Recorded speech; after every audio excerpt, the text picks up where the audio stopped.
Hey, this is the ad hoc committee for safety and protective factors for the district, also known as SPF, I guess, if we want it to be. Is that the name? That's our Protective factors? That's our holiday season cringe moment. And but it is a serious subject, so we should do what to do. We have a draft agenda that is flexible, but we set it up so we have a framework to start, and we're going to start just to develop a purpose or goal statement for the group. Like, what is the goal of this? And just for the record, this is technically a meeting of the board. It's like a committee of the board, but we only need to have a quorum here. So right now we have the five of us and Frank, five board members and Frank, and that's all good. So does anyone want to stab at a purpose or goal statement for the group, or does anyone have any thoughts of what are, it's never ending. It's like laundry, never ever ends. But like the goal of the group is to. What I mentioned to Rachel was, my thought was, at some point we just have to have an end result, right? You can't have just an ad hoc committee to do something. So there's got to be a purpose to the committee. So what you feel is, like, what is the end result that you want from this group? And I don't know if we know yet, right? Which is part of it. Not to be too meta about it, but yeah, I think it's to review and make recommendations to the full board regarding the district's safety plan and mitigate, not safety plan per se, because we already have a safety plan, but I mean, ultimately, does it align with budgetary spend? Because that's part of where we sit, and determining in the future how we align our spending to support safety protective factors. Is that because we have a district safety plan that's made by the district safety. Yeah, which is totally separate from. This is beyond just so exits. You mentioned budgetary, so recommendations of budgetary. As a board, we don't have many powers. One of them is dollars, right? And, how to the other allocate is policy, and those are two things that we could talk about here. But given what folks have been talking about or asking about at board meetings, et cetera, it seems like there are budgetary factors down there. You know what I'm like? No, people are asking for an SRO. Well, that's money. I mean, if we want to hire another student counselor, counselor, that's money. If you want to, invest in other resources, that's money, right? And our budget is locked in right now. But so review and make recommendations to the district is how to allocate resources for safety and protective factors, which can include mental and emotional well-being components. And when we say to the district, it would be to Jim and Frank, and then ultimately to us to vote yes or no. Well, I don't know that we're making recommendations to the district, right? Because we're a committee, we're not going to take any action in our committee, even though we have a quorum, right? So we're making, I think, our recommendations to the full board. Right. That's what I'm saying. To them as to how to work it out in the budget, and then to us as to how is this what we wanted to vote on. So it's kind of this is like a workshopping, something that we'll discuss at a full board meeting as these were the recommendations, the board members that aren't here, and then maybe we want to discuss as a full board where we go from here. Or if they're not recommendations. Right. So it could be you're not making any budgetary recommendations. You could say, yes, everything that's happening regarding social emotional safety is appropriate, and we're not going to make recommendations to change what the district is currently doing. Or you could say, we're going to bring this to the district safety committee, and we would like to look at that, and we have money available. We'd like to make money available. I suppose that in itself is a recommendation. Yeah, it's a recommendation not to do anything different. A recommendation, keep on. Stay the course. I do think there's also a role of, and we talked about this at the last public board meeting, right? And we've talked about this before about committees in general, but using it to surface discussion on these items at the board, so that there's more work done or details done here, so that stuff can surface among the full board at a full public board meeting, right? So I think it's some fact finding, right? It's sort of taking the temperature. It's evaluating what we're currently doing evaluating the risks, right? And determining whether we have to take any additional action. I think that's a really good goal statement. Perfect. But I have one question, and again, this is just, I'm throwing it out there for you. You mentioned policy. Boards can do like goal statements or policy statements. You know, I want to throw that out there. That might be something you as a board want to think about, is what your policy statement is towards safety, or what the belief of the board is. You know, I don't know the specifics. I have seen boards kind of do that before, where they say, we as a board, you know, feel that this is blah, blah, blah, blah, blah, or any strengths. You mentioned policy in that. I'm not sure if there's a policy saying we as a board, this is our feeling on safety, or what we want as safety, but just something to think about as a goal statement. Because you mentioned it, kind of like, this was something that I thought of. I mean, I think maybe it's oversimplification, but it comes down to, right, assessing the district's current capabilities, assessing the district's current needs, identifying what, if any, gap there is, and then we have two potential outcomes, which are policy or budgetary.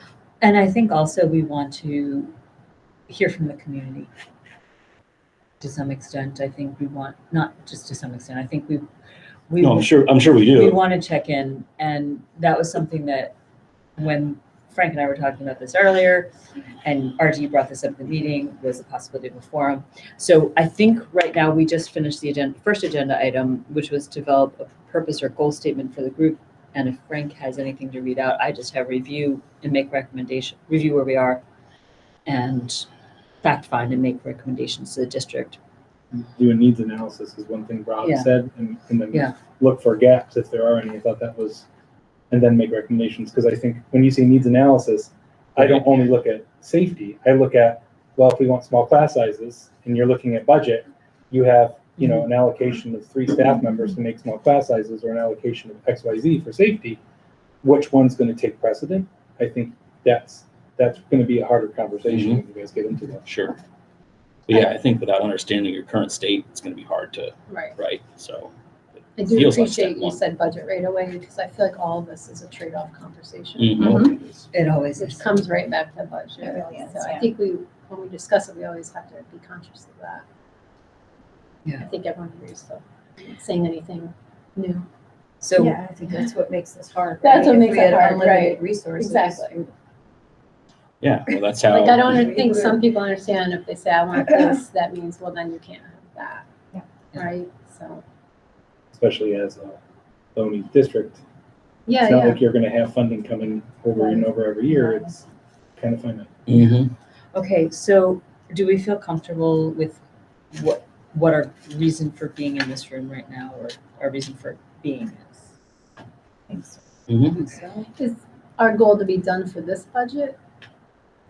Or we'll see where it that would be goes? nice, I think, but we're gonna get to that. We have a talk about the timeline for the actions, like when we kind of figure out what we're gonna do. Okay.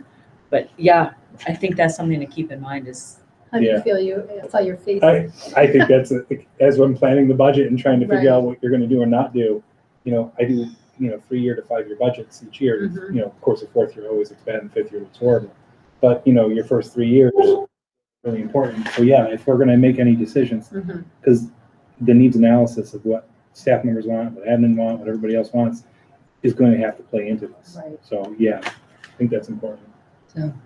so the next thing on the agenda was an overview of where we are. Frank has been preparing something. In preparation for life in general. So I also wanted to just share, this is the most recent newsletter that's going to be going out this week. And on the second page, safety is a priority at VCSD. I want people to understand safety takes on multiple facets, and the district's planning for safety isn't just, you know, the social emotional or the protective factors. It's also like the hardening factors of what the district is doing in the long term kind of things. So, you know, it's kind of hinted into this, but I wanted to share that, you know, it's much bigger than what's there. I created a 1-page document, technically not 1 page because it's at the back, but if you want to take one down and pass it around. Oh. I don't know that. Yeah, mine. In the front. Yeah, okay, I'll take that. There we go. The front and back. Again, I could talk about this kind of stuff and go into detail on these things Hmm. for multiple days and multiple hours. But I wanted to kind of break it down into a few different components. And, you know, it's hard to put it all in bullet points when it's such bigger things. Some of the stuff goes along with Project SAVE. And, you know, it's a Safe Schools Against Violence and Education regulations. So, you know, our safety committee, our building level safety committees, they meet monthly, bi-monthly. So we're constantly evaluating. I mean, today we actually had a state trooper in and we were evaluating large group instructional spaces when we do lockdowns, making sure we have the best protocols. So we did that today, and it's just part of the plan. We constantly evaluate those things. So, you know, we do those things. The district level building level emergency response teams are trained in ICS, National Incident Command System. The district has developed threat assessment protocols and teams that not only deals with, you know, it's the incident now, so it's the victim and the perpetrators now that you're dealing with, and then you deal with the aftermath, so the counseling for the victim, because the goal is assimilation back in, or, you know, getting services that you need for any of the perpetrators or any of the, you know, problems. So if somebody says they want to hurt themselves, what does that mean now? Because it's, yes, you know, people see discipline, but discipline only happens for a certain amount of time. You know, our job is still to help children, right, and still educate. So we have to have a plan of counseling and working with support services and doing all those things. And then the other aspect is the preventative measures. So that's the acknowledgement of, you know, looking for trigger factors, looking at, you know, suspected issues where you can see this happening now, and then how do you help this child so it doesn't become an issue in the future? Because there are outliers and data that shows that there's specific things to look for. So our whole threat assessment team is based on that. That's a huge thing for the district that we haven't had, and we do not have it this year. I'm going to keep on going unless you have questions. Finger-supported background checks on all staff members. We also have that for our current volunteers that are at different levels. That was a new policy that the board put in place last year. Identification badges are provided for all school employees and visitors. Teacher aides and administrators require attend violence trainings, intervention trainings. That's part of the certification process. We also do a lot of training through the year. That's down on the next, it's there, like crisis management trainings, drills and simulations, safety audits and inspections, trauma-informed training.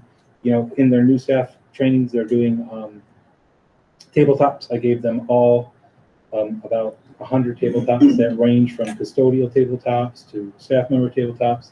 So it's just like scenarios, and they have to walk through the scenarios based off of the safety plan. Because the more you practice these things, the better it is. Because, you know, and they can be simple. They can be a student have their head down in the classroom. What do you do, right? They don't have to be these big, oh my gosh, safety, you know, tabletops.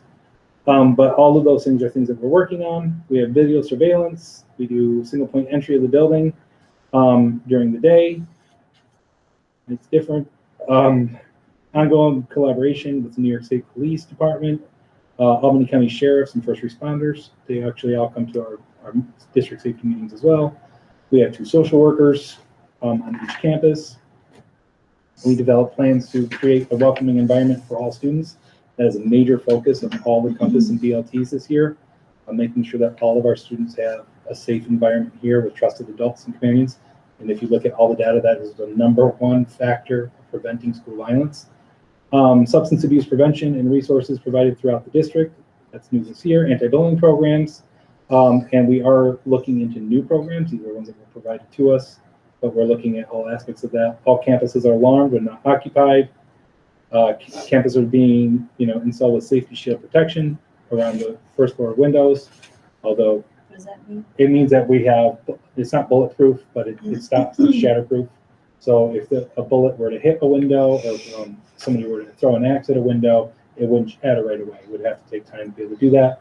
Therefore, you're saving seconds. So we have that on all the main vestibule areas. So not all, there's only a couple school shootings and school violence that had it from outside. Most of the incidents of school violence happen in school buildings. You know, when there is school violence, that's when it usually occurs. It's not usually outside, but it is a hardening factor that we're utilizing. We have multiple emergency call buttons. There's one right there. You know, you hit those buttons, they automatically go to the sheriff's department and state troopers and everyone who's around. We have a Dignity for All Act coordinator in each building. They investigate all DASA reports. And then we also file annual reports on all violence and founded DASA incidents within New York State. So That is, in a nutshell, everything that we do. I know that there's little nuances to all of the programs here, but it's a lot. So we have 4 social workers We have 2 social workers. for each campus. One social worker for each campus. Ah, So it's 2 I was gonna say, social I workers. didn't think we had 4. No, it's, sorry. I wrote this today. So, There are 2 social workers, one on each campus. Okay. and the middle school, high school is considered a campus? Correct. Okay. 600 Mhm. students for one social worker in the elementary school, 600 students for the secondary campus. That's a lot. There's a district in the area that has triple our students and 3 social workers. So, but we also have guidance counselors. So you also have a guidance counselor in the elementary school and 3 guidance counselors in the high school. And is that social worker full-time? Yes. Okay, at one campus? So they're Well, we split them up a little bit depending on need.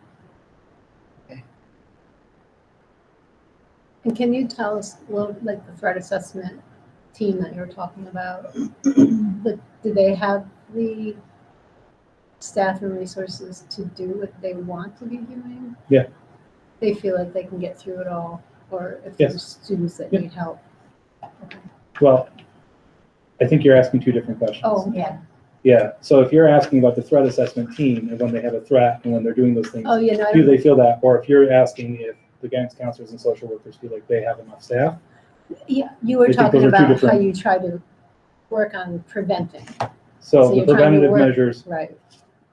so I think if you ask anybody if they need more staffing, they're always gonna tell you. Yeah. Yeah, I Yeah. can kind of Just trying to weigh understand Yeah, it a good, little because you've been a part of that from too. those, whatever, the advisory committee for the school counseling program. They appreciate, because we added a counselor, right? Before that, they had somebody who was kind of doing double duty at the elementary school. We only added that counselor because we couldn't find a social worker. Right. Right, and I know they want that, to keep that counselor. on. Yes, definitely. I think it's more of like, what else could they do? And they have so many ideas Mhm. about different Mhm. programming and services that they could be offering, pushing into classrooms more frequently. But that combined with like the individual counselings or the group counselings that they are doing to meet, IEP demands, they're limited in the other types of programming they could be offering to everybody. So, I'm supportive of what they're trying to do. I think they've got great ideas. It's just a matter of how much can they really Mhm. do with the current staff. And then you have to ask yourself, if you're going to do that, is it another guidance counselor to support in down there, or is it another social worker? Because social workers and guidance counselors, 2 very different, certifications in 2 different areas. They have 2 different purposes within the school district. So, that really is another component of that. On the middle school, high school campus, the social workers aren't necessarily available for any student that wants to speak to a social worker, or is They're that? not? Really? I mean, I know most students don't even know, a lot of students don't even know they exist. I think they will make themselves available. Like if someone's in crisis, they Well, will for sure. jump right in and drop whatever else Right. they're dealing with. But in like a non-crisis. Well, I think situation. there's a different structure here. So I think you're imagining it as like a social worker, the door's open and the person goes Yeah. there. We have a counseling center. Counseling center has a safe room, a quiet room, which not all school has, which I think is a really good component of what this district does. They have identifiers that are in there. So if a kid's in crisis or somebody wants to talk to somebody, they go there, and then those counselors and bring them to the social worker or type somebody. The social worker's office is right down here on the corner. If someone wants to knock on the door and they're there, the social worker will be there. But our guidance office really is the counseling center where kids go to be able to get support. Okay. Yeah, I was just trying to better understand what's available for non-crisis kids that are struggling. Yeah, they usually go to the guidance counselor. Yeah, and they also they did something during the pandemic where they created these virtual comm rooms, which Yeah. I think it's more strategies, like presenting strategies, Mhm. but it's helpful. Yeah. If somebody's going there and it's helpful to them, that's great. But And when they It's go not to the guidance same counselor, and let's say a kid is having a non-crisis but is upset. They go to the guidance counselor. The guidance counselor, the kids can say, and you talk to somebody at the guidance counselor, you know what, this is above my ability. Mhm. Let me get somebody for it. Okay. 'Cause I've seen that as well. Their gateway. Is there any type of student group that meets, like as a Sources of club? strength, Like as a club? Yep. Okay. Yes, How yes. often do they meet? monthly, and they Okay. also do like programs in the school. They just did a big program for the students for our wellness month in November. But Okay. yeah, they really focus on, communication and connections with staff. But sources of strength is a huge component. Okay. And that's down in the middle school now too, right? I think so. I think so. I think so too. I'd have to confirm. Yeah, I feel like it is. I think that was somewhat new this Yeah. year or last year. And who's the advisor of that? It's Kristen Heidi, who is our guidance counselor, and I think there's one more on top of it. But along with that, we also have LGBTs, Mm-hmm. one in the middle school, one in the high school, because those are also safe places and issues with that. We also have equity committees this year as well that were started by students and now transitioning over. So all of those things kind of go in kind of the same aspect. Other stuff? This is a lot of facets already existing.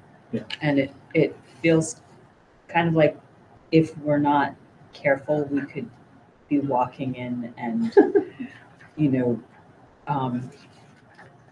my apologies to anyone, but like kind of mansplaining how to do safety to an organization that's already doing safety. And Well, I think that's my role, right? Right. Is to do that with them. We're just giving you the examples of it and then kind of going through it.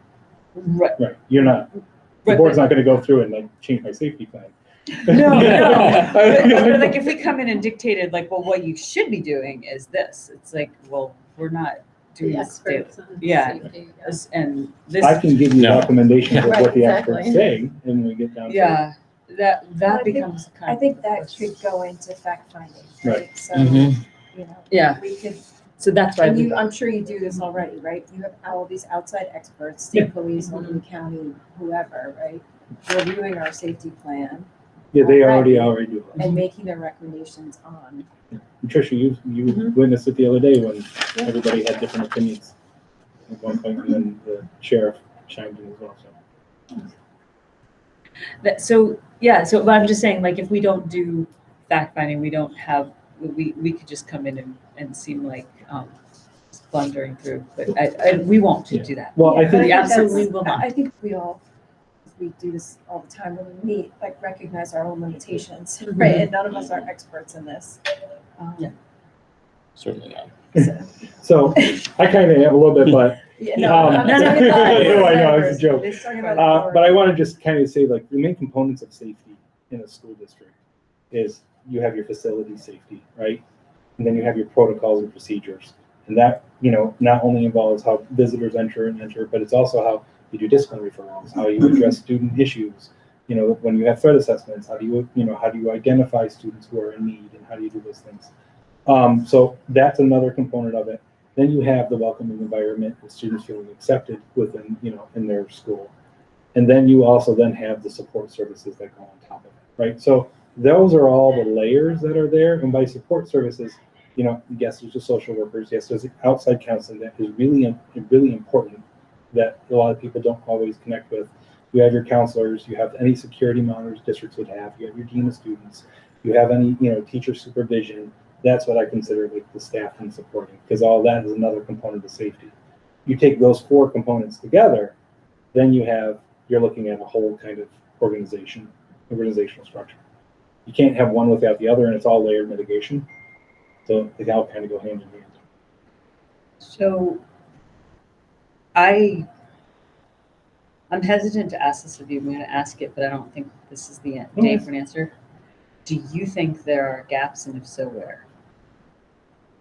Honest opinion. So Yes, please. So, I felt like there were a lot of gaps when I came in. I feel like we've Or done. opportunities. There were gaps, and there were a lot of gaps, and I still feel there are gaps. And I've said this before. I think there's gaps in our camera system. I think there's gaps in our like we've done a very good job this year of creating and focusing in on student welcoming and doing that. I think there's still more room that we can do on breaking down those barriers and making sure every student feels welcome, or at least has one welcoming adult. I think there's a gap in our crisis management when it comes down to afterwards. We're doing a good job on it, but it's the aftermath of when we have a student who makes a threat or we have a student who does something. That student still is a support who needs our support. And if we're not helping that student come back and assimilate appropriate, we could be creating bigger issues down the road. And that is my concern when it comes to discipline, is that yes, you have to discipline, yes, you have to do these things, but you also have to look at how then do you create an environment where this kid can also thrive, right? And we've done a good job, but I do think there's always things that we can do better. When it comes to staffing and gaps, I think, yes, would I love to have 4 guidance counselors, 2 in each building, or 4 social workers? Yes, but that's not going to solve all the issues, because then they're only really focusing in on individual, or maybe they're doing group, but they're not focusing on whole environment. And if you're going to say that it's going to be safe, it's not. You can't mitigate everything. So if I can tell you the school's going to be the safest place in everywhere, no, because you can't guarantee that it's going to happen. You can try to mitigate it, you can plan it. My goal is just to try to make sure that we plan appropriately and give every resource possible without doing harm. A question, that's it, like without doing harm is important too, because if we locked it down like Fort Knox, then students wouldn't be in a welcoming environment. And if we made it so welcoming that it was a sieve, then we wouldn't be, So here's a prime example of that. Mhm. We were talking about it today. All doors need to be locked, right? All the teacher doors. So if the doors are locked during the day, I think you have this in your district. If the doors are locked during the day, that means if you have an intruder or if a student wants to go out and be a bad actor and go into another classroom, they can't because the door is locked, right? But then teachers don't like that, because if the door is locked and doors open, then you're having it back and forth and it becomes a little bit more of an issue. So you have to balance that, right? The balancing act of how far do you go to harden your areas? I gotta turn that down. How far do you go to harden your areas without creating a different sense of environment? Like, I would not want metal detectors. They don't do anything. There's been negative things about them, but you're creating an environment when you put one on. Not one I would ever endorse, but you have to understand the more hardening that you do, the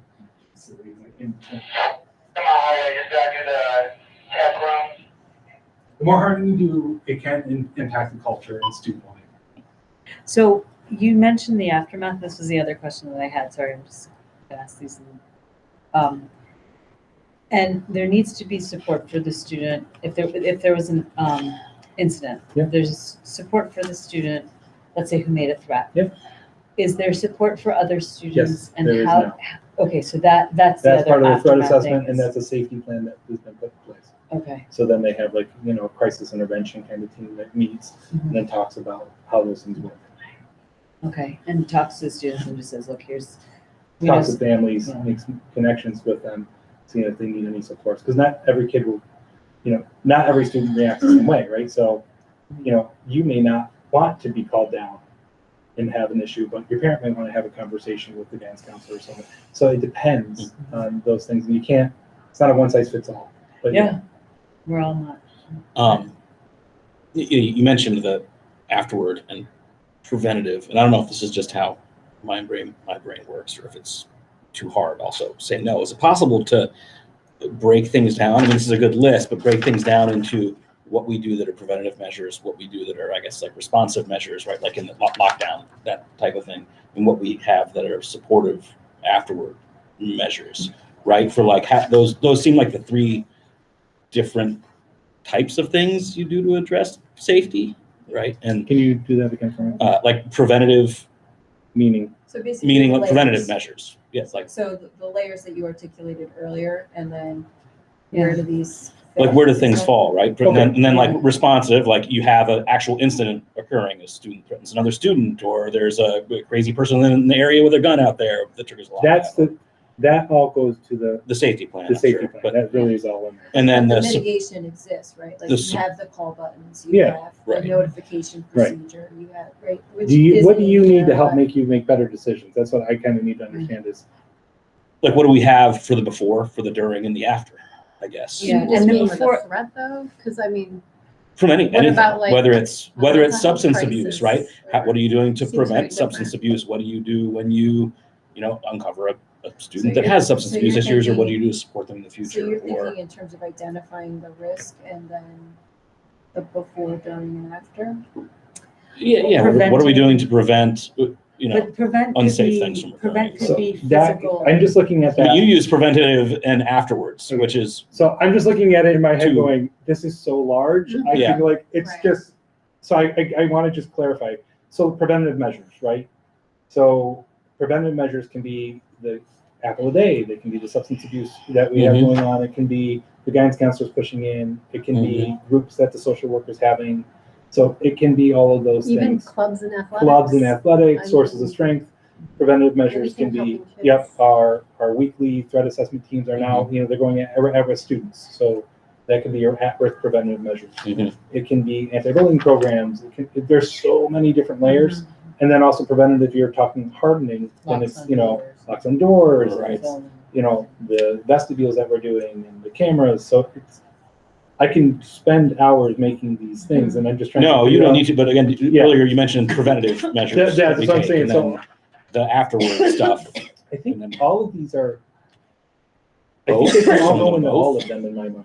It's Because, like a circle of them. yeah, So because there's no clear delineation. there really necessarily isn't, because if you're in the middle of a threat, having ballistics on the door and Mhm. ballistic shield, if it's someone's trying to come in, Mhm. yeah, great. If you have a secure vestibule, that helps stop the situation, because if you have a vestibule, you can hide, do your lock in place, and call the police. And you need your social workers and grief counselors later, or any of those other issues. So I think they all kind of go hand in hand. Maybe the buzzer is like the during. Yeah, I think they all kind of Mhm. layer together, to be honest with you. I don't know if I could easily separate them, Okay. unless I'm wrong. I don't know if you all see, No, I don't. unless, I think it's the kind of thing where when we do some fact finding and talk to community members and different constituencies, we may develop an understanding of what they think is missing or not well explained, right? Mhm. And maybe that causes us to go back and say, we need to frame this differently and maybe categorize the different mitigation strategies differently so that they can be better explained. I don't know. I think what you have for now is enough for us to get started. Mhm. But I think when we talk to people, it may give us some insights into what the community thinks or different constituencies think is missing or not as well developed as it should be. Well, especially since we sit in rooms and talk about these things, and we live in the forest, so we kind of know more about it intuitively and understand a little bit more in some ways, or are more familiar with it. So not that Frank should have to create something like this necessarily to explain how safety and protective factors work, but in terms of framing things out, the communication of our overall strategy to ensure that this is a place that we can feel comfortable, safe, protected, and so on. so that's my question. I think that really clarified it for me. Is who would you want that for? The preventative, the response, and the aftermath. Is that for the board, or is that for communication to the community after you want to clarify things? That kind of would help understand that a little bit better. Yeah, I mean, I think we were talking about this long before we got comments in our last Mhm. board meeting, right? But I think we were going through in our own minds, are we doing enough, right? Because there's so much happening, thankfully, outside of here and plenty happening inside, right? And I think in my opinion, we're doing a lot. But if there's a perception that it's not enough, then I think we need to be preparing to communicate well and hopefully effectively what we are doing and why the board is comfortable Mhm. with what we've done. Right, I mean, that's, Yeah. What to do the you think? extent we need to take additional actions. Is that where we're you're gonna- going, Rob? Yes-ish. I mean, I think that's ultimately what it's for, is not necessarily for us, but it is for, but like people are gonna wanna know, what are you doing to I make think we sure have an that things, obligation. and that's, yeah. I think we have an obligation to make sure that the community understands what Mhm. we're doing to keep their children safe. Right, what measures are in place, and are you I doing I to, think it's important for them to know what is already being done, which, I mean, I went through this, pretty much all of them you could consider preventative. Mhm. It is extremely comprehensive, all of these things on here. So obviously I feel comfortable. But I know, I do. And also coming from the perspective of, I see what other schools are doing. And I feel this is really comprehensive. But the other thing that I was going to say, and that thought may have gone away, is that, yeah, like, what are we not doing, first of all? And I think it's important for the community to know what the limitations are of what can be done. Because I think sometimes, as parents, especially if you're like, oh my gosh, my kid could be in danger, we may want to act in a more drastic way than is appropriate or that's even necessary. So I think it's important that the community understands what the role is of the school when students are having issues. You know, it's very similar to a doctor's office and patients. I can't tell you any information about another student. I can't. I don't really have any business sharing it with another teacher unless that person has the same student. They don't need to know that. And I think, again, that goes along with what are the expectations for the community for what they want to know and what are they able to know and what would they like to do with this information. Kind of what you were saying reminds me of something you were saying, which is what Frank was saying, was that we want to avoid doing anything that would be harmful.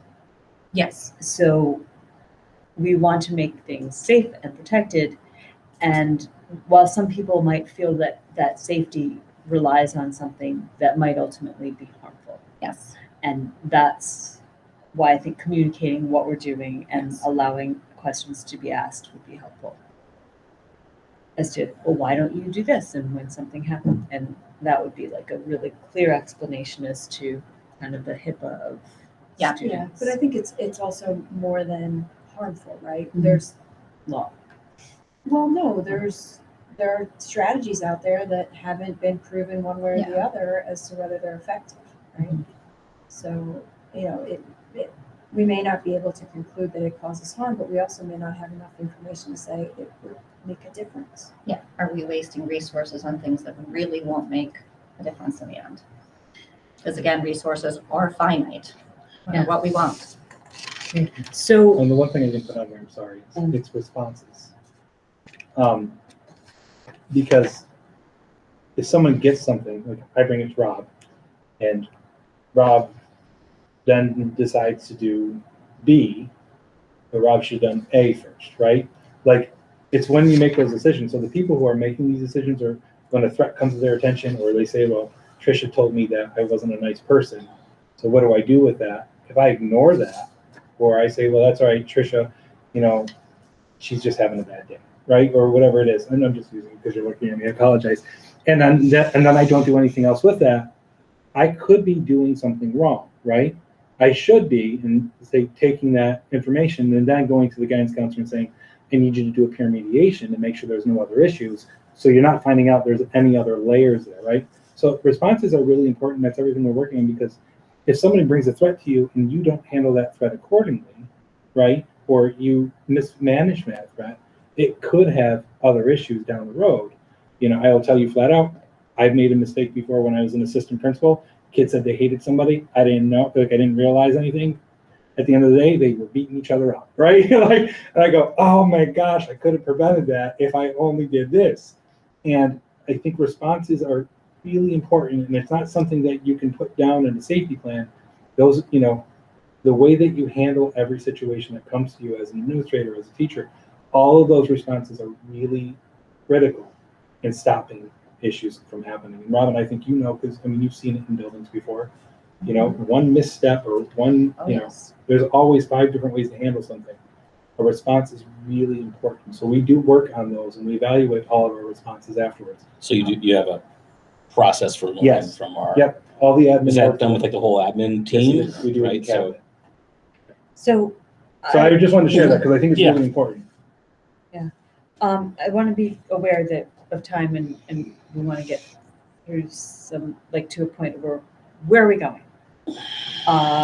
And what do we need to do? And I jotted down some notes, Frank jotted down some notes and so we want to gather information, like for example, do we want to gather information input from stakeholders, put together relevant data?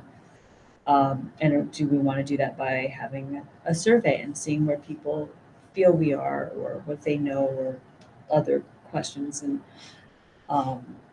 do we want to assess and evaluate? I don't think we want to assess and evaluate potential changes yet. Like we'd want, if we, and then evaluate the budget and resource allocations that would entail. So we kind of, as Trish said, we want to get that like into a timeline of what do we want to do and when do we want to do it. And it would be nice to do this before the budget's too firmed up. So. Agreed. I wasn't here when the board went through this exercise before. So I feel like it'd be helpful to have even just an outline of the steps that were taken. I was not here either, Yeah. so I was an I think- audience member. I was an audience member. So before we gather information, Yeah, could I we maybe mean, do a not step part of of the board. what was the past practice on this? Like what has been done already? That would be helpful. You know, like what did the board do? What did they find? What, you know, Who did you survey? Right. Who did you Was there a talk to survey? to gather There was a some survey. but Yep, there's- and that, I well, think it was pretty narrow. Yeah, the survey wasn't, I remember answering questions and being like, but that, I can't answer this one. and both Jen and Jeff were here as well. I think would be helpful in talking to them about how they saw that process I have. as well. Oh, you have. Yep. Yeah, but I mean, it was done somewhat backwards insofar as there was already a goal in mind, and then it was kind of worked back towards that through a series of community things. I think that this time, one of the things I would prefer to do later rather than sooner is survey and take community input, because if you do it too soon, you may set expectations incorrectly. And also last time it sort of set off a mini culture war Sure in did. Voorheesville. I mean, having access to that survey, there were like 37 IP addresses with a single response, like voting many times. And it, the part I found most valuable was some of the input that we got from the principals, the administrators, in terms of how they, and it wasn't just an SRO we talked about, so, right? How they leveraged the mental health resources available to them, and how they would leverage law enforcement if they did. we have these conversations all the time. Yeah. And they did kind of fill me in, but I think when I talk to people, I always get different perspectives when I talk to different people of what happened during that time frame, and why. And I think we're really talking about why there wasn't an SRO or not an SRO during the time that Albany County Sheriff was really lobbying to get SROs in schools. Correct, because it was free at Yeah. the time, right? So it was presented as It a was a zero pilot cost program. option to us for 1 year. It had a dollar value attached to it that was zeroed out, and it was shown that this will be the cost going forward. So we did sort of evaluate budgetarily long term. You all saw what happened with that though, where it comes down to a fifth section of kindergarten or a an SRO, and but it was sort of prescribed, I suppose, before, which I think created some negative implications, right? So. Does have more of a grounds up kind of approach given. Yeah, I think so. And like being non-prescriptive about what we want to do, which I think is what we said from the beginning here, is like evaluate the options, like see what do we have, what do we need, and then figure out what's different. But I think it absolutely makes sense to talk to the community, but I feel like doing it too soon might drive. I mean, for example, we determined that there's absolutely no way budgetarily, for example, to have an SRO, but the community went to first, and they said, we really want an SRO. Well, what do you do with that? Right now, you've set expectations that, maybe folks are going to drive some of that decision making, and then you're unable to. So,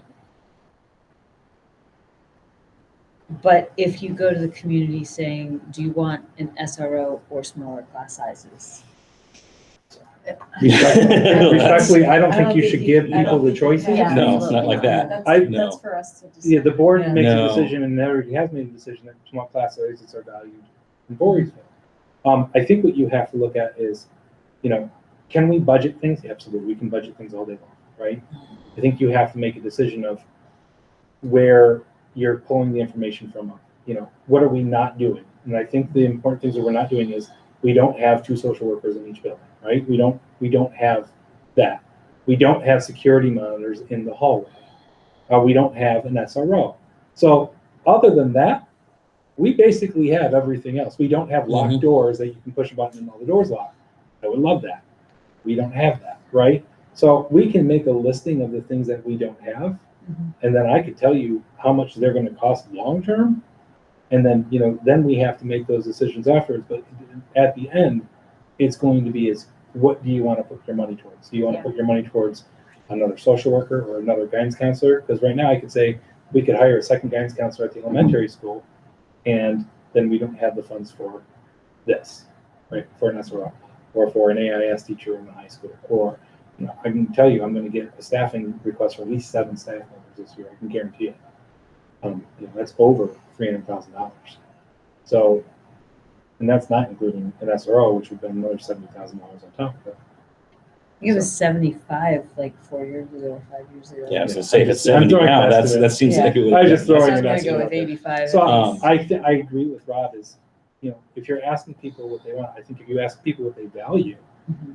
right, and getting an understanding of, where people stand. But in the end, we're going to have to make a decision of if there was a school shooting or if there was a violent thing, you have to look back on it and say, what were the things that you put in place to help stop that?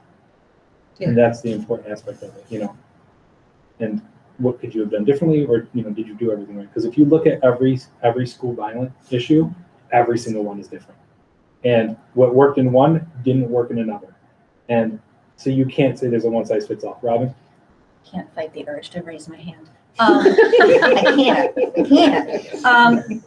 It just reminded, because we got them in our district this year. Do the teachers have in each room, like we have a little bag that hangs right by the door. It's an emergency bag, but then it also has in it, which we got training on, a Stop the Bleed kit. So we don't have one in each room, Okay. but we're working on getting training for the staff with all of them. Okay.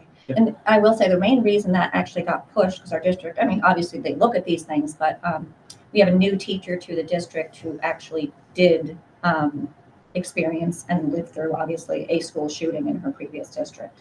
And that's what she had said, is that without those bags, there are definitely students that would not have survived if teachers did not have them and did not have training to use them. Yeah, like I said, this is extremely comprehensive. Like, I can't think of what the only thing that you can ever say about any process or procedure that you have is, are the people that are following the procedures and carrying out these routines, do they have all of the information to do that properly, and are they doing it properly? And if they're not, why not? Is there not the time? Is there not the resources? What exactly is it? Because we can make bulleted lists all day, but if they're not efficient, it doesn't really matter. And honestly, those are the things that we continually evaluate. Yeah. So one thing I pride myself on is safety and security. Being where I started in my career for 17 years, we did a lot of safety and security measures, brought in a lot of social emotional supports.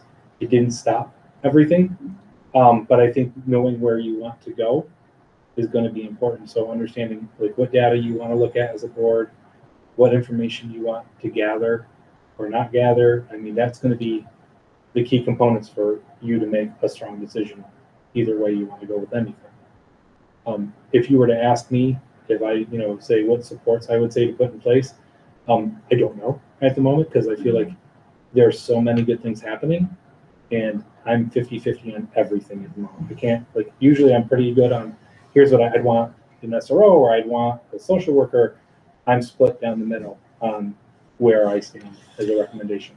Could you, Because I feel like we're mitigating a lot of these things. So please come very, very quickly here. You know, like we call them, they're here within 5 seconds. Like it really is. We have sports, they're always here. they're The camped troopers out by are- my house. So I mean, we have very good connections with the police already in place. I think it's also important for people to understand what the limitations are of an SRO.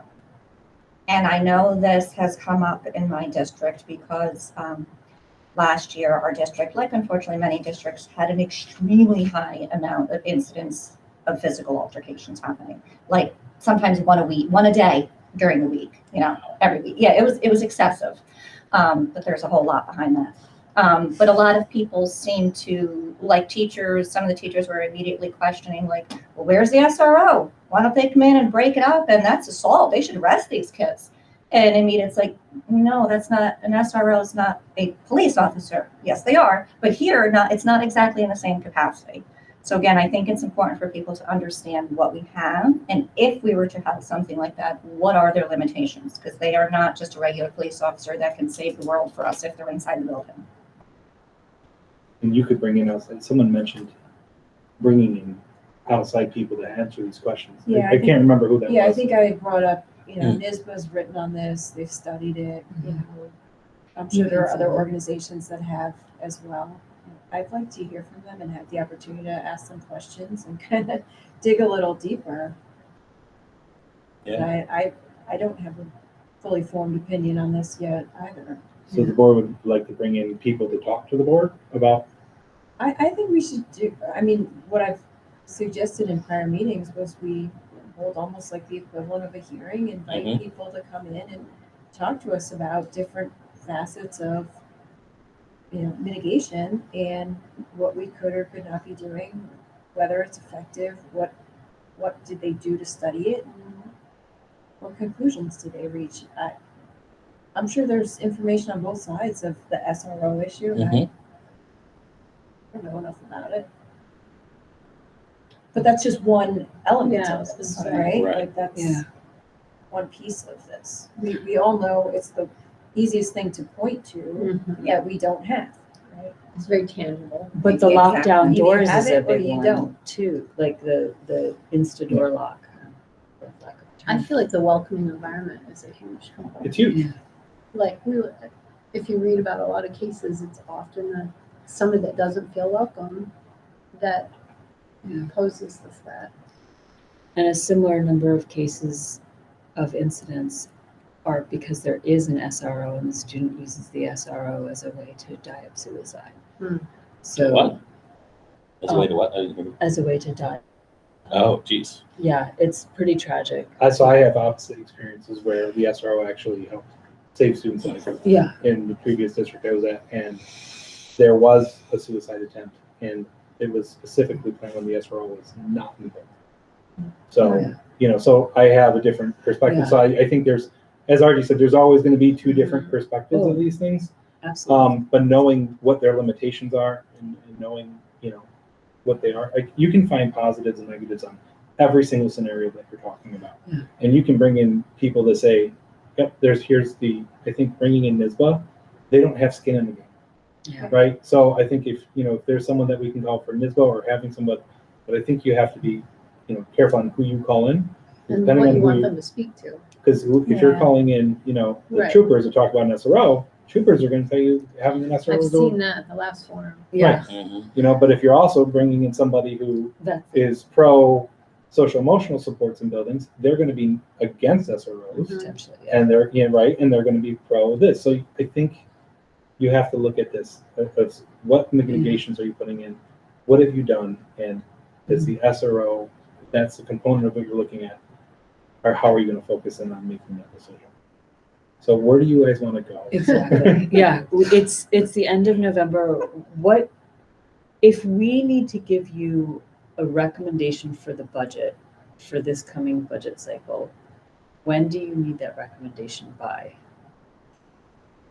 Yesterday? No, Yes. no. I make a finalized draft budget in February. Okay. That's when I'm going to say it's probably almost done at that point.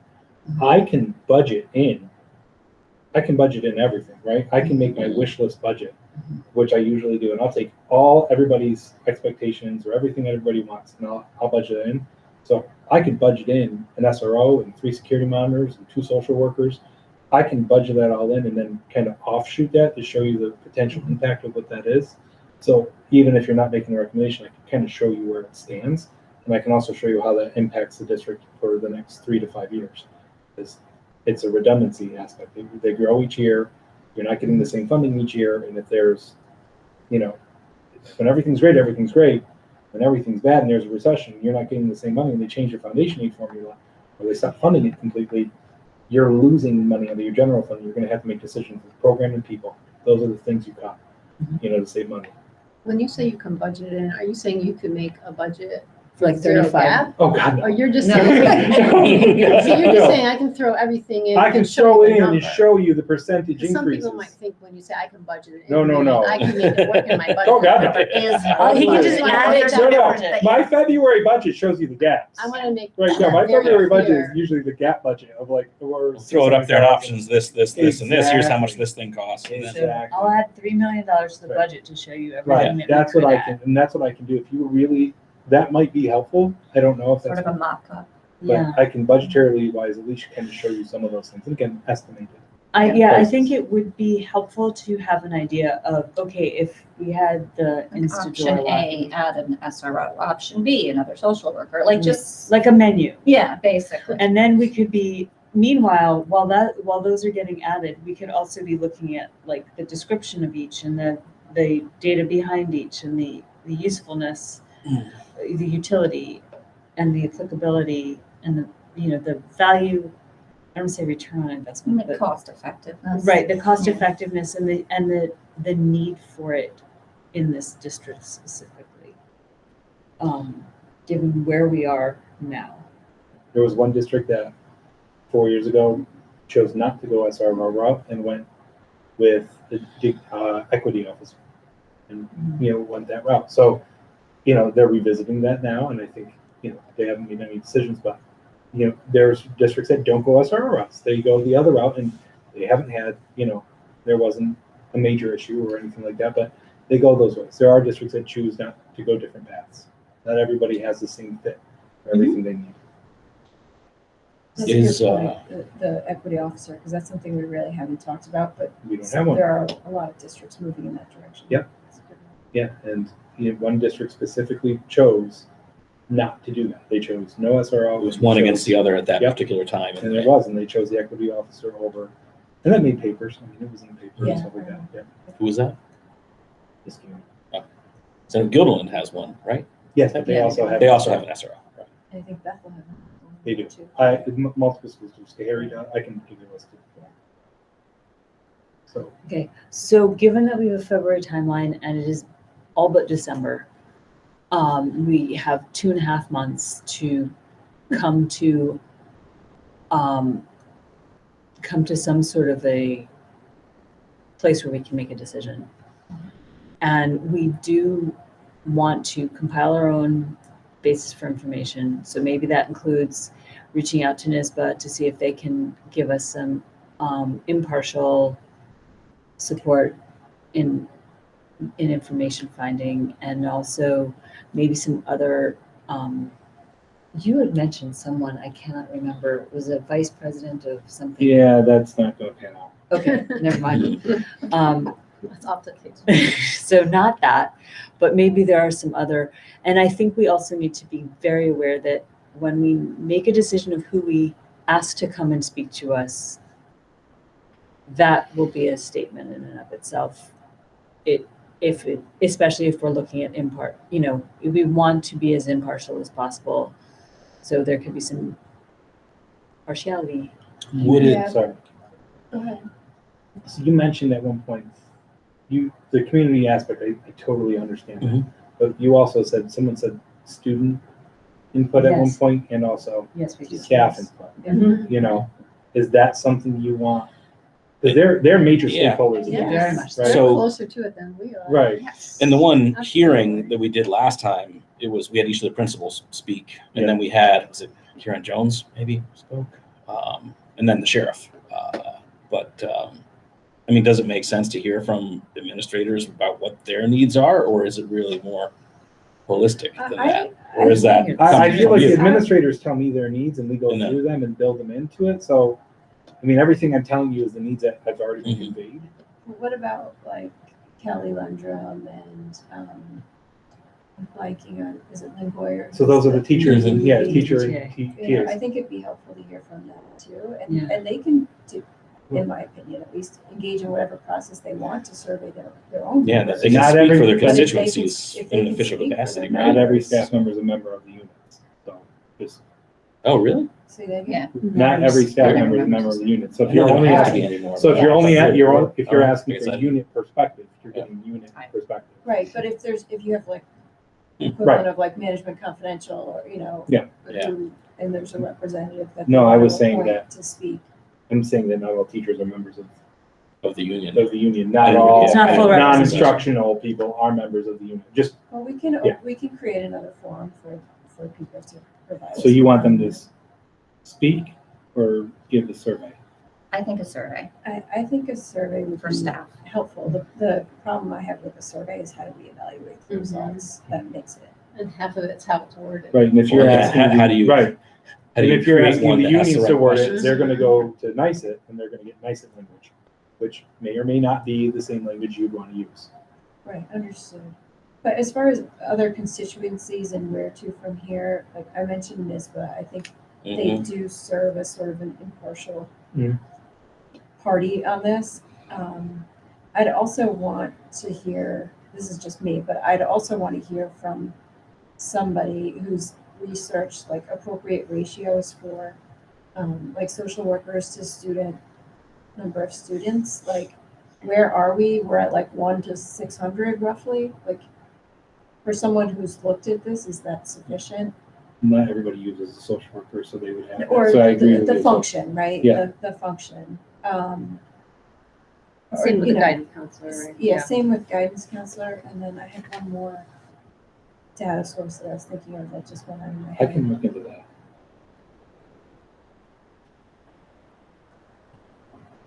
I do think some type of survey would be good for students and staff, only because if you don't, say if we just do a forum, you're really limiting it to only hearing people who, first off, are available to be there at that time and feel comfortable speaking up. Right. And there's a lot of people that one or the two or both, it's not going to happen. And they might have very good opinions that we'd like to hear. I don't know how we would hear them, but I think I don't want to just limit it to who comes to a board meeting or who comes to a forum that we hear.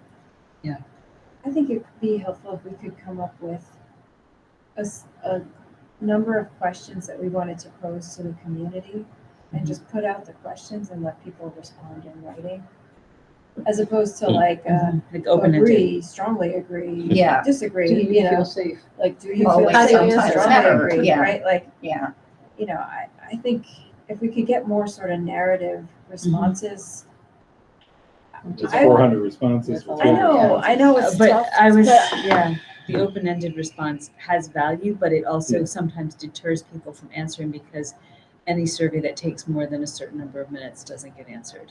And it's hard So- to compile. Or So they- we get into some challenges. I think there is a way to combine, I know there is a way to combine open-ended responses, which is what gives us a better feeling of people's inner thoughts, and also some way of quantification in terms of where are people's values. So if we can come up with some questions that do say, where are your values? And you can scale things to, 1 through 5 kind of thing, and then adding some, Yeah, I open-ended. think it's imperfect no matter what we do. that's life. My bigger question is, whose information and input's gonna be most important on this one? Is it the community's input, who's not involved, like they're here, they have understanding or say? Is it the kids' input? Is it the staff input? Like, what input for you, like if you were gonna rank them, which one do you feel is most valuable first? Because that's the one we tackle first, But that's right? I think Yeah, you're right, looking like, for a different thing from each of them. though. right. The communities It's can't not just an ignore up it. and down or a yes and Yeah. no. It's like what you're looking for is Let's different. talk about that. So what would you be looking for staff? what do they Depends need? on which Yeah, staff. one question is, what do they need to feel safe? I Well, don't- again, There's physical safety and then there's. Yeah, like I don't Lives like up the there. term feel Me safe, neither. because to me, that's What is some that? No. nebulous thing that And- does, I don't that mean doesn't get us anywhere. I don't Different for think. every person. Exactly. Right. and also what do you need to do your job to keep students safe, or what do you need to, Like- and again, like at the administrator level, that's different, right? From, are you gonna want like either an SRO or more guidance counselors to help with Yeah. discipline or not, Do or you want me to draft a survey with a group of people and share it with you?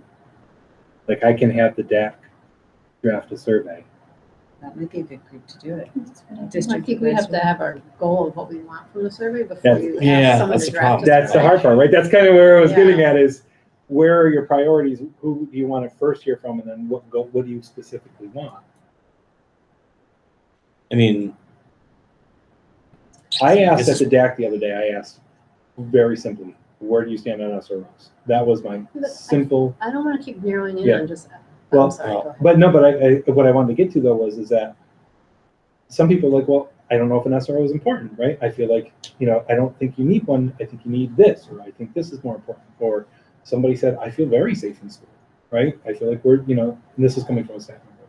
So I know you say SRO, I'm just using that as a component and saying that they didn't say SRO or that, but in the end result, the question is going to be is where are you going to put your money?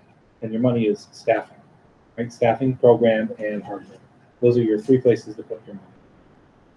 Like the window shields that we put on were cheap. All those things. So it's staffing, and what type of staffing do you want? Hardening, and then programs. Because Programs. those steps to respect and those programs we're looking at. I'm looking at one through Yale. It's Ruler. It's called.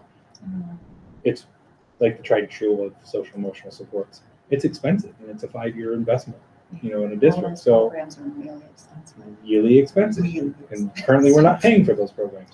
Yeah. So, I think that's another component is if you want to put money into it, maybe it's not a person, maybe it's a program. Yeah. So I just wanted to get to that, like, how do you want to do that and get to those points? I can give you recommendations, I can have people of what the survey should be. You can rate the survey and give it back. can we do a survey about the survey? Yes. Yes. The one thing I can guarantee you is I can do tokens. So So Each each person is one. each person is one. And we can do that for community forum and students as well. So we can give out tokens. We've learned how to do that. So I think it's kind of interesting also, like when I have conversations with people, to ask them like what I'm not sure this is for a survey, but to kind of assess what they like about what we currently have and are doing versus where they see. Like I ask my kids that all the time, like, well, what would you have done? Or Yeah, I like, know. It's very interesting to hear what like maybe the students would say or the staff would say. I don't know, with the community, it's hard because it's harder for them to know everything that's going on. I don't know. I think you might learn that there's a lot that people really value that you're currently doing. And sometimes maybe it's just tweaking some of those things that are seeming to work very well for students. And maybe you just do a little bit more of what they think is working. I don't think we have to recreate. I think all of it comes back to that root problem of, with the exception of staff, I guess, who are hopefully going to know, right? But like community and then even students aren't going to know or have a good understanding of all the stuff that we're already doing. Well, not That's some of the supportive. hardenings. No, but even supported, like community isn't going to know all True. this other stuff like on this list, and that's the lack of knowledge of that sort of stuff is going to inform their opinion about, say, like an SRO question, Yeah. and maybe skew it one way or another. Where if they had all the information, so it's all tricky. It's Well, I think that's a good point, and it brings me back to kind of where I started on this a few months ago, which is we need to lay out before we delve into what's missing or working, right? I Yeah. think we need to spell it out for the community and everybody, like, this is what we're currently doing. Frank put together these bullets. I know you've covered it in board meetings, right? But we haven't covered That's it in any. So Session that that's presentation, what I focused. shared with you, I basically took it from Shen, and that's what Shen has on their website. And then I format it, so that's what they share with their community. But I what they do. don't know that it's enough to put it out on the website. Now, Yeah. because like we have all these other ways that we can communicate with the community, right? Like we can have a night that's just to talk about our current mitigation strategies and explain to the community that we're presenting this information to you because we're undertaking a process to evaluate whether what we're doing is sufficient. Hmm.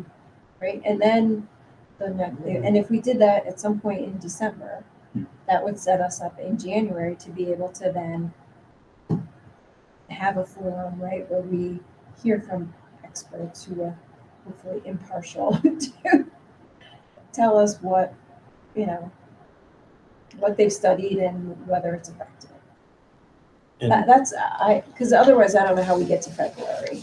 what about, can we leverage like the Alphabet Enterprise, for example? Like a lot of people don't go to the I website, think- don't go to, Yeah, they're We not need gonna to come be, to a this, night meeting. we need to They're make not gonna sure do- we are they're this, not gonna do a Put it puff piece out. for you. Well, We can put it they're out, still right? We reporters, can right? send They it can do out. it.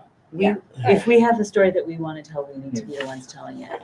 You can It's do our things job. like this, you can do it, I mean, we can have a presentation. We have a minimal And I can captive have it, audience, but that's the problem. I had people come in to give this great presentation about, the dangers of the classroom for, of drugs in the home and for people being. The soccer Yeah, banquet was I that know. night. I understand, but the soccer banquet, banquet still is 150 people.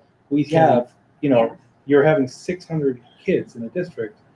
Yes, you No, I can't know. take those Yeah. people out. That's what I'm saying, Because- like, a forum or a presentation still is gonna get you so far. Right, could but do a we can push video, it out, but we can Right? put- That's what I'm saying, we if could do a video. it and we Mhm. push An and we Instagram push story, it out.